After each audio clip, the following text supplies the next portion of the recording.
and will take forward that approach in partnership with the oil and gas industry in Scotland.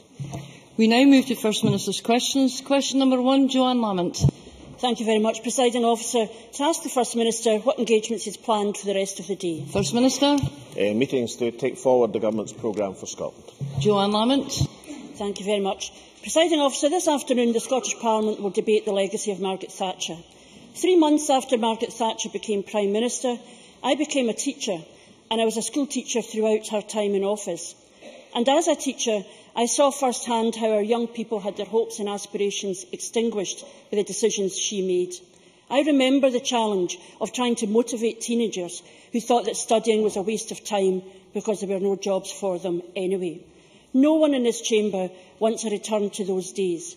The First Minister pledged that every 16 to 19-year-old in Scotland would have a guaranteed place in education or training. Has he achieved that goal? First Minister. The policy for 16 to 19-year-olds has been implemented, and that, I suspect, is one of a number of reasons why youth unemployment in Scotland over the last year has declined by a third, from 25% to 17%. Now, that's still far, far too many, but I think it is a substantial achievement over the last year, and the 16 to 19-year-old guarantee, along with the substantial increase in apprenticeships in Scotland, are part of that programme which has led to that success. Joanne Lamont. I'm not sure if that means the First Minister has achieved his goal or has not achieved his goal, so let me ask him another question. The First Minister promised that no young person should be left behind, and who could disagree with that? Can the First Minister tell the Chamber how many 16 to 19-year-olds who left school before March of this year do not have a place in education or training? First Minister. The 16 to 19-year-old guarantee is to make the offer to 16 to 19-year-olds that people who don't, well, I think Labour MSPs should reflect on what is happening elsewhere in terms of the UK Government, in terms of what's happening to young people who are being forced to work for no wages whatsoever. So the offer to 16 to 19-year-olds, which is unparalleled across these islands, is a very significant part of the offer to young people, which is resulting in, I think, substantial success.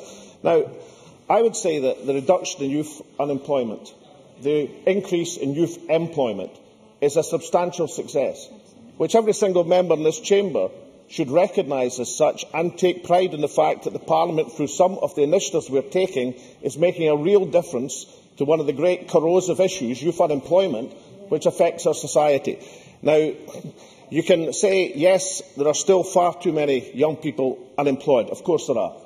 But not to recognise that a reduction of that extent in a single year certainly has something to do with the initiatives taken by this Parliament in the 60 or 70% increase in apprenticeships in Scotland, in the youth training guarantee for 16 to 19-year-olds, I think is to deny the reality that significant moves made by this Government and this Parliament are resulting in benefits to the young people of Scotland. Joanne Lamont. Well, first of all, and depressingly, we know that if the figures had gone in the other direction, the First Minister would not have taken responsibility for bad news. He would not have taken responsibility for bad news. The second point, and a very serious point, and I'm thinking again about these young people that I taught in the 80s, long-term youth unemployment in Scotland is disproportionately higher than the rest of the United Kingdom, which is why this issue of the offer, not guarantee now, to 16 to 19-year-olds is so important. The First Minister doesn't seem to know the answer to the question I asked, but can I tell him that in private he does know? Because under Freedom of Information we have established that Skills Development Scotland has identified more than 7,000 school leavers who are known to be looking for a job or training but have yet to find a place. But it is worse than that. They have also admitted that they have lost more than 17,000 school leavers. They don't know what 17,000 school leavers are doing or where they are. And if you don't know where they are, how do you prevent them and protect them from becoming the long-term unemployed that we know suffered over the last year? So in that context, What are the First Minister's pledges worth when a guarantee now has become an offer, and an offer that has not been delivered? First Minister. All right. The employment rate of 16 to 24-year-olds in Scotland is now 56.7%. That compares with a UK of 49.7%. The unemployment rate is 16.1%, which compares with the UK level of 20.6%. The economic inactivity level is 32%, compared with the UK of 37%. By any standard whatsoever, that is a substantial success against the most difficult economic climate. Joanne Lamont says that we take the credit for that. I think when you hugely increase the number of apprenticeships, when you make the offer to 16 to 19-year-olds, then this Parliament is entitled to take satisfaction in the substantial improvement in the situation facing young people in Scotland. And just to reflect, what I can tell her in terms of the destination of people leaving school, which we have measured and measured exactly over the last few years, we now know that in the destination of people leaving school for 2011-2012, 89.9% of youngsters go to a positive destination. That compares, not during the recession times, with 2006-2007 of 86.6%. So just reflect for a second what that means. Not only has there been over the last year a substantial improvement in young people getting jobs, getting apprenticeships, getting a good start in life after the recession, but the destinations of our school leavers are more positive for more youngsters than they were in the good times when the Labour Party were in charge in this Parliament. So, by any level, by any measurement, can Joanne Lamont not find it within herself to say, look, something really important is happening here.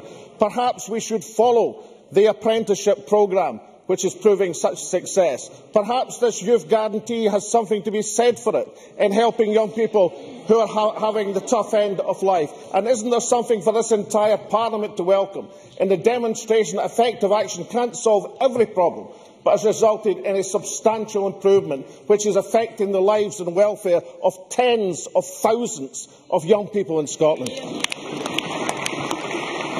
Joanne Lamont. It is interesting that the First Minister can find lots and lots and lots of figures to trade with me, but he can't answer the question about the 7,000 young people without education or training and the 17,000 people that we don't even know where they are. Now, one of the lessons of reflecting this week, one of the lessons I learned in the 80s as a school teacher, that when politicians talk to each other and trade figures, they ignore the reality of what was happening to communities across Scotland. We cannot allow that to happen again. And I ask the First Minister not to trade figures about the bits that he's happy with, but to listen and think about what his own agency is saying of what's happening to some of our young people. Because we know that 1 in every 6 school leaver is either out of work or training, or we don't even know what their status is. And the problem is for this government, it starts with a slogan, but then it cuts the career officers, it cuts college places, and then denies the truth. The First Minister thinks politics is about process and good news stories. It is not. It's about taking hard choices and changing people's lives. He talks to bolster his argument about 25,000 apprenticeships, but he gets to that figure by calling 10,000 people who were already in work for 6 months apprentices. He cuts college funding. Order! I am asking the First Minister to think about doing the hard stuff. He cuts college funding, but tells the Parliament it's going up. And now we know what he knew, that there are 17,000 school leavers who have simply disappeared, according to the government. Please, in this week of all weeks, will the First Minister learn that lesson, put down the slogans and start doing his job? First Minister. I know that Joanne Lamont doesn't like these figures, but perhaps she just reflect on the fact that I just gave her the figure for school leavers reaching positive destinations, something that we have now identified exactly. And what it shows is not just a recovery since the recession, but also better than when Labour were in power. But during that question, there was something Joanne Lamont said which was particularly interesting. She said, or tried to suggest, that the reason that the 16,000 to almost 26,000 apprenticeships wasn't a real figure is because the percentage of people in work for 6 months was high.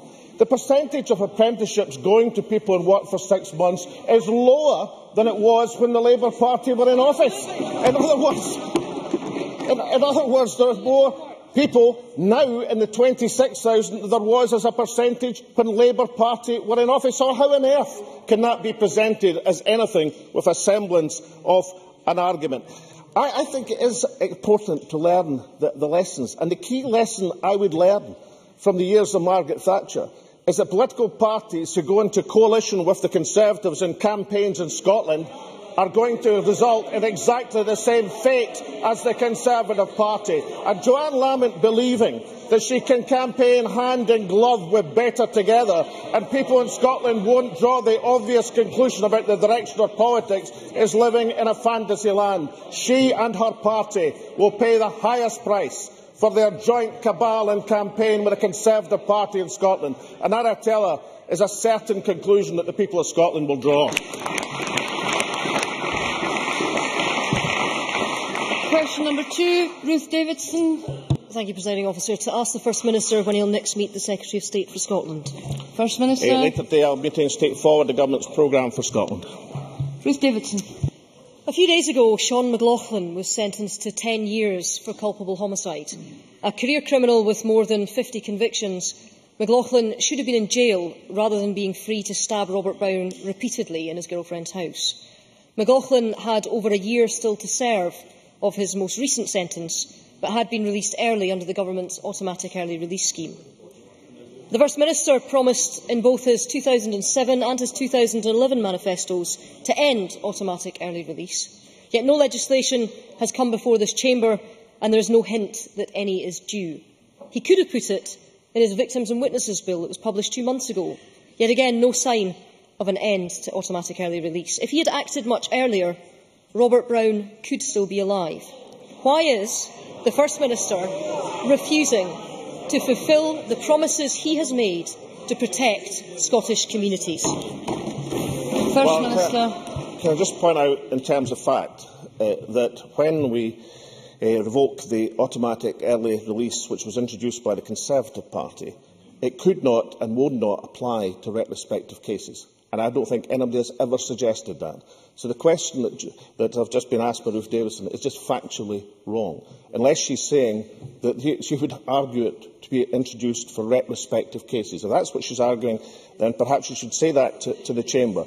But a party which actually introduced the provision that she's complaining about and doesn't recognise the extraordinary achievement in having the lowest level of recorded crime in over 30 years in Scotland is very poorly placed to talk about individual tragic examples when the implications of the policy which she is suggesting would not apply retrospectively. Ruth Davidson. Presiding Officer, I fully accept that it was the Conservative Government who introduced automatic early release, but it was also that same Conservative Government who legislated to end it. The Scottish Government has had 6 years and has done nothing, and it's not good enough, because the First Minister promised the people of Scotland, not once but twice, that if the SNP were put into government, that they would end automatic early release. He has a clear majority in this chamber. He has cross-party support. So why not act?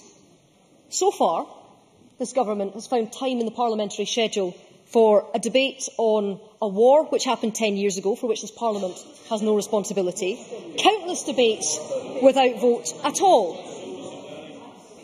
This matters because also this month, Rhys Fleming was tried for raping a teenage girl at knife point in front of her wheelchair-bound mother, forcing that mother to watch. If this policy is not changed, he'll be out in just over 2 years. This is not the kind of Scotland that anyone wants. The First Minister has promised us twice that he will get this done. I'm now asking him, will he bring forward the necessary legislation now?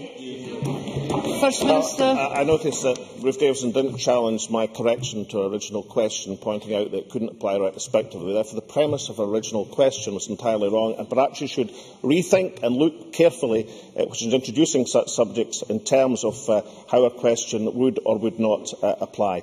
We've made our position very clear on this. We intend to revoke the provisions now they're released. We're doing it on a timescale which is consistent with the McLeish Review, which instructed us on how that should best be done. But the idea that a criminal justice record which has achieved the lowest level of recorded crime in over 30 years is something that shouldn't otherwise be proclaimed from this Parliament, I think is a very, very strange one indeed. And perhaps the Conservative Party would find something to learn from the confidence that the Police Service of Scotland has in the policies of this government, compared to the lack of confidence that the police service in England has in the policies being evoked from London at the present moment. And finally and lastly, to suggest, for what reason I don't know, that a debate on Iraq was not a sensible and proper thing to this Parliament to be debating, given the impact that's had on tens of thousands of people across this country and hundreds of thousands of people elsewhere, I think is a remarkable conclusion to draw. Of course, Parliament should debate these subjects rightly and properly. And if we look at the mistakes of the past, many of which were committed by Conservative governments, then perhaps this Parliament, who has the proper powers, won't repeat them in the future. I have a constituency question from Gordon MacDonald. Thank you, Presiding Officer. There are a number of companies involved in the production of computer games in the Edinburgh area, and the question of tax relief is an important consideration in retaining and attracting other companies.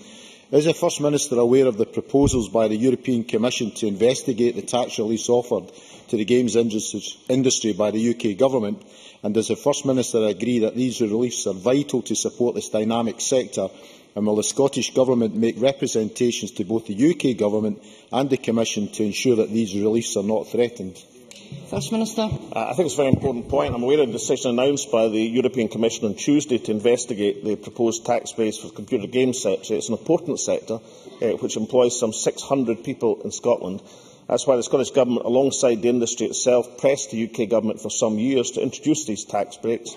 Now the UK Government has finally accepted they're a good thing. We'll certainly work with them and the industry to put a compelling and convincing case to the Commission, and the Cabinet Secretary for Culture and External Affairs is writing to the UK's Minister for Creative Industries on exactly this subject.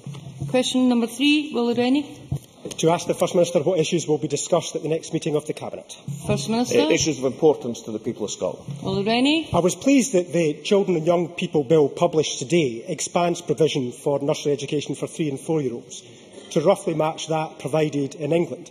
But I was disappointed that 2-year-olds in Scotland will still be left behind. At this late stage, will he see sense and provide nursery education for 24,000 2-year-olds in Scotland? First Minister. Well, I welcome Willie Rennie's welcome for the bill, and I think to recognise the importance of the 600-hour commitment, having inherited, I think I remember right, in 2007, 412 hours. The 600-hour commitment is hugely important to families across Scotland.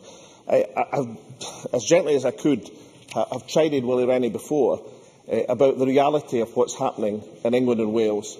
I have a range of other quotes from experts in the field which suggest that there are serious questions to answer, and therefore I think it's important that as we move forward to providing this level of nursery and childcare provision, that we do so on a quality basis that makes a real difference to the lives of young people. I accept this is only the start of a process of direction which I think is hugely important to the future of this country. I accept that fully, but I hope Willie Rennie will accept that the assurance we're giving on statutory binding and quality in Scotland has many, many things to be said for it, in comparison perhaps with the lack of standards and the drop in quality happening elsewhere. Willie Rennie. Investigating the First Minister's claims about ratios from his own documentation published this morning, what the First Minister has omitted to tell us is that ratios in Scotland have been poorer than England for the whole time that he has been First Minister. So he shouldn't lecture anyone anymore about that. The reality is that this week, thousands of parents across England are queuing up for 15 hours of nursery education for their 2-year-olds. Scottish parents and Scottish children are being denied this opportunity by this government. So rather than settling for this timid children's bill, will it be bold and match England on 2-year-olds? First Minister. I'm afraid Willie Rennie is being incomplete in his question. The Scottish ratio of 1 year and under is 1 to 3. That's the same as it was in England. That's moving to 1 to 4 in England, as Willie Rennie should know. Our ratio has been 1 to 5. The English ratio is moving to 1 to 6.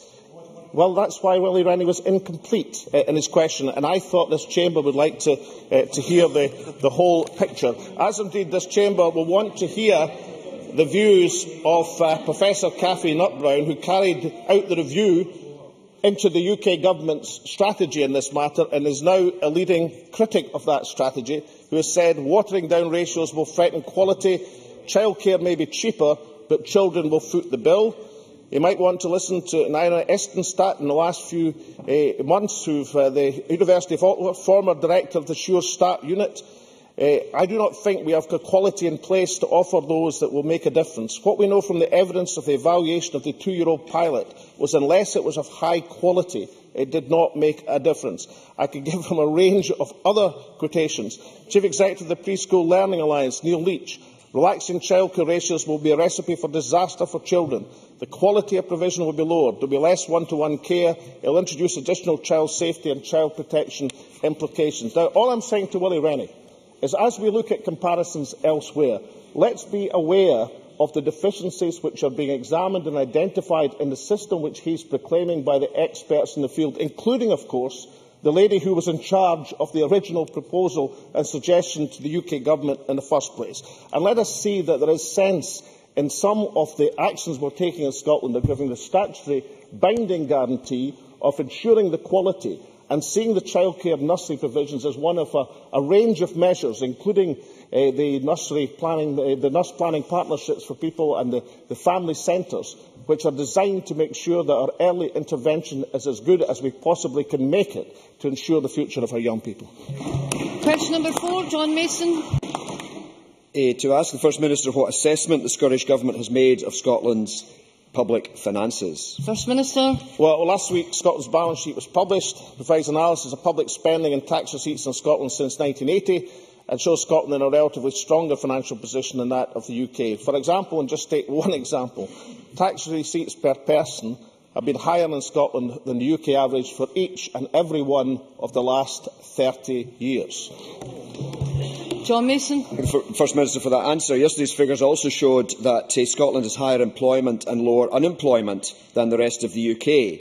Does he agree with me that the misguided economic policies of the UK Government are the greatest threat to this progress, and that having the fiscal levers of independence would allow us to build further on this progress? First Minister. Well, earlier this session it was suggested that we only talk about things like youth employment and unemployment when there are reasons to see success in the initiatives that are being made. Can I say the only time I get asked about general employment and unemployment by the UK parties is when the Scottish figures are worse than that of the UK.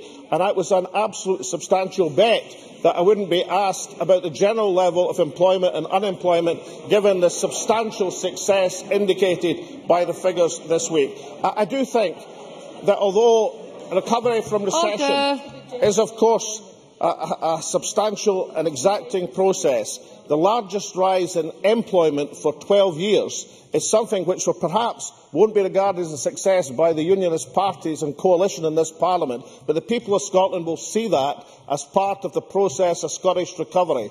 And I know a lot of people will see it as part of the argument for seeing all of the levers of economic control under the aegis of this Parliament, so as we can turn that improvement into a real and lasting recovery.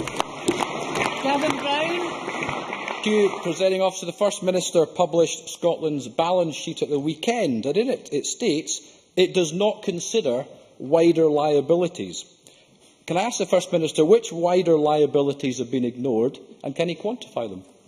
Yes, or assets for that matter, because it's a balance sheet as opposed to a stock of assets and liabilities. The two things, one is a flow, one is a stock. Assets and liabilities. I hope that's an answer to the question. Question number 5, Elaine Murray. Thank you, Presiding Officer. To ask the First Minister what progress has been made on changes to the Edinburgh-Glasgow Improvement Programme. First Minister. Well, as Elaine Murray, I'm sure, knows, the Government is making record levels of investment in rail with the Edinburgh-Glasgow Improvement Programme are a key part of that record investment. We've already delivered new services on Edinburgh-Glasgow via Shots Line, the new hourly Edinburgh-Glasgow via Carstairs service, the Haymarket North Tunnel electrification, of course, and Network Rail has recently confirmed, and this is a very important point for this chamber, that it remains confident the route will be electrified by December 2016 as planned. Elaine Murray. I thank the First Minister for his reply. He makes reference to Network Rail's claims. However, industry sources quoted in Scotland on Sunday of the 31st of March state that industry experts state that the first phase of Egypt may not be finished until 2019, 3 years later than he is claiming. So which estimate does the First Minister actually agree with? His Transport Ministers or the industry experts? First Minister. Right, well, Elaine Murray was referring to the front page article on the 31st of March 2013, which is perhaps why David Simpson, the Network Rail Route Managing Director for Scotland, wrote to Scotland Sunday in his letter published on the 15th of April. Yes. That's later than the first article. Mr Simpson rejects the asserted delays and says that is not the view of Network Rail. We remain confident of completing the necessary electrification works and other related infrastructure projects between the two cities as planned for 2016. So I think, given that the gentleman took the trouble and time to write to Scotland on Sunday to make that correction, I do think Elaine Murray could have taken the courtesy of actually reading his letter. That would have been an improvement. But perhaps Elaine Murray would also like to reflect, because I know that some Labour sources seem to think that the regulated asset base borrowing from Network Rail somehow comes out of the sky and it's got nothing to do with the Scottish Government. Can I just point out that we finance the regulated asset-based borrowing? We finance it. Well, Elaine Murray says she knows that. Our Labour spokesman didn't seem to know it in the budget debate just a few weeks ago, and therefore it is significant. On a per capita basis, our investment is almost double the equivalent investment committed for 2014 to 2019 by the UK Government for England and Wales, £632 per capita compared to 326. And that means not just in terms of the improvements to the Edinburgh-Glasgow line electrifications, but the substantial improvements that have taken and are taking place across the country. That seems a great investment in the future of rail in Scotland. Question number 6, Liz Smith. What actions the Scottish Government will take to address the delay in implementing the third sector early intervention fund? First Minister. Well, this morning the Minister for Children and Young People announced the recipients of our £20 million investment in third sector early intervention fund. In addition, I can confirm that we'll be investing a further £10 million in strategic funding partnerships, bringing a total investment of £30 million over 2 years for 140 organisations that provide crucial support for Scotland's children and families. I can see Liz Smith smiling at that announcement, and no doubt in her press release she'll take the credit for forcing the government to make that announcement. But I know that she'll also reflect the fact that that represents an increase of £3 million in the value of previous funds, and given the financial strictures and rigours being imposed by our party colleagues in Westminster, that strikes me as a big success for the third sector early intervention fund.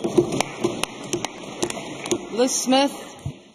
First Minister, I'm glad that you know that I will try to take the credit for that, but notwithstanding today's very welcome announcement, the Scottish Government will be aware that over 400 children's charities and groups like the Boys Brigade, Scouts Guides have submitted bids totalling £73 million, and that this large oversubscribed demand has now forced a delay in the allocation of funding.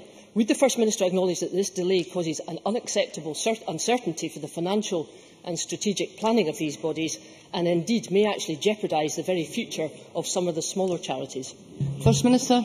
Well, I think Elizabeth Smith should have welcomed the announcements that have been made today, and indeed the increase in funding. And perhaps she should reflect on why there is such a huge demand for these services at the present moment, and wonder why so many of our third sector organisations are feeling it necessary to introduce and intervene in the areas of social welfare, which seem to be being deserted by the government, which has responsibility for these matters. But let us try and end this session on a note of consensus. It's a good thing that the £20 million has been announced. It's an excellent thing that the further £10 million has been announced, and it's a fantastic thing that that represents an increase in funding in a budgetary position which I'm sure Elizabeth Smith will agree, for all sorts of reasons, is highly constrained at the present moment. So that note of consensus.